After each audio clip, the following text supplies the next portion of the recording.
what are some of the core strategies you can employ to effectively manage and lead distributed or flexible teams?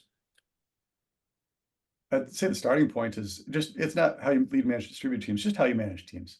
Yeah, that's for sure. There's a lot of the problem with a lot of this, and I may have slightly teed off on Lou Gerstner, who had a Wall Street Journal op-ed last Friday about the fact that people need to be in the office 4 or 5 days a week to learn how to lead and manage teams.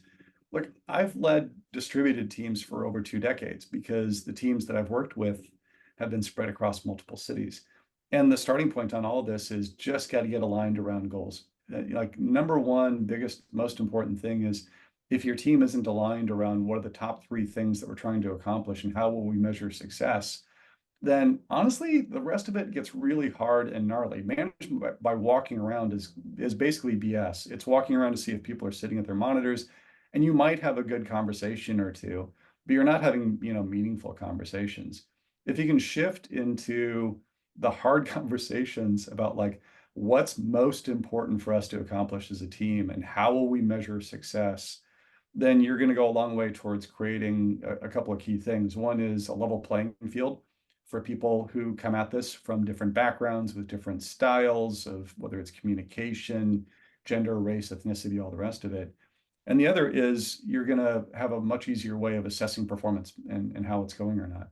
One of the things that we found, and I found this consistently in like 2020 through 2022, most every conversation that I'd have with a group of chief people officers would center around the fact that we really hadn't done a good job of training our frontline managers to be good managers, not to be good distributed managers. Like, how do you run an effective weekly one-on-one? It's still surprising, but like just the basic tactics can go a long way. So every week, spending half an hour with everybody on your team talking about how did last week go? What did you get done?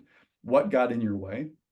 Number 2, what are your priorities for this week to make sure that we're aligned on them? And number 3, what can I do to unblock you to help you be able to do more to go faster? If you're doing that every week, week in and week out, you shouldn't be running into, surprises when it comes time to the annual performance review.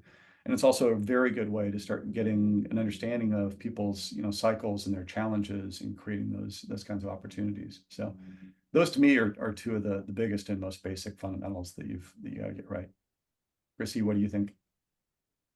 Yeah, I mean, I think also just about, I don't like the word operating model because it sounds big and heady, but actually like what are the practices? What are the things that you're doing on a weekly basis, a monthly basis, a quarterly basis to make sure that the team is aligned, that people feel like they can raise their voice and say like, hey, I'm confused about this, right? And so coming back again, I'm a real broken record here, but how do you show your employees that you trust them and create an environment of psychological safety so that they can tell you when they're struggling, right? And I think one of the challenges when we do think about this shift to when we were all together to this current world is that it's a lot easier to hide when you're having a hard time, right? And so as a leader, your role is really different now. Not so much like in what you're actually trying to accomplish, but in that you need to find ways to actually get to the bottom of what's happening with your employees and do they feel clear on what their goals are. And so a lot of these tools that we've mentioned, team level agreements, personal user manuals, regular retrospectives, people call them blameless postmortems, whatever you want to call it, actually holding yourself accountable to using those with your teams, to me, like it would be a lot better regardless of where you are if you're doing those things. But that idea of like, how do you show people that you trust them so that they can trust you back, and then you can talk about the real stuff that's going on. I think there is a bit more of a suffering in silence that happens, especially for folks who might be newer to their careers or might be a little bit more worried about their stature within a company. And it's harder to put up your hand and say that, right? And so that for me is like a really critical role of managers in this new world. Yeah, and I think you'd be surprised when you ask, right, what you might get back from people. I'd also add, like, as a manager, you got to go first. Yeah. You're the one that's going to set the tone on this. Like I've been a fan of personal user manuals for more than a decade. I was using them at Google too. And it's not just like, you know, I'm a Pisces. I'm not. I'm actually a Cancer. I don't know why I said Pisces. It's just, okay. But you know, I'm a morning person, not an evening person. I consume information in writing much better than I do in video or voice. I overwrite and potentially overshare, and that's one of my challenges, blah, blah, blah. A lot of that stuff, if you go first as a manager and share it with your team, you're giving them a sense of balance, right? Like, hey, it's okay to go there on some of these things. And that's setting the tone, as opposed to your personal user manual says, I like fast responses from my employees. You're setting a different tone. So that's And I will say, Brian, as somebody who has worked with you as a leader, right? What a difference it makes. You know, Brian, you can be verbose.